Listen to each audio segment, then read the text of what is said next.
ఈ రోజు మనం క్లబ్ ఫుట్ గురించి తెలుసుకుందాం.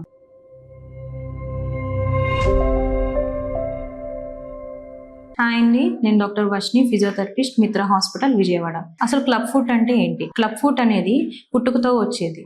అది పిల్లల్లో ఎక్కువ చూస్తాం. పాదం అనేది లోపలికి తిరిగి ఉంటుంది. పాదము ముందుకి వెనక్కి రాకపోవడం జరుగుతూ ఉంటది. పిల్లలు నడక అనేది సరిగ్గా రాదు.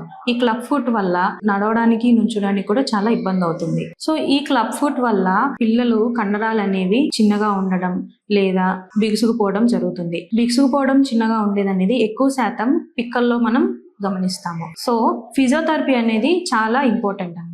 సో ఫిజియోథెరపీ అనేది పిల్లలకు మనం ఏం చేస్తాము అంటే, పాదం అనేది ముందుకి వెనక్కి అంటాం. అలా ముందుకి వెనక్కి అనడం వల్ల బిగుసుకుపోయిన కండరాలు అనేవి స్ట్రెచ్ అయ్యి ఫ్రీ అవుతుంది. ఫిజియోథెరపీ అనేది క్లబ్ ఫుట్ లో పాదము ముందుకి వెనక్కి చేయడమే కాకుండా పిల్లల్ని నుంచోపెట్టడం లేదా నడిపించడం చేయడం మూలంగా కాలు అనేది ఫ్రీ అయిపోయి నడిచే ఛాన్స్ అనేది ఉంటుంది. ఫిజియోథెరపీ అనేది లాంగ్ టర్మ్ లో చేసుకోవటం వల్ల పిల్లలు పాదం అనేది ఫ్రీ అయిపోయి నడవడానికి ఉపయోగపడుతుంది.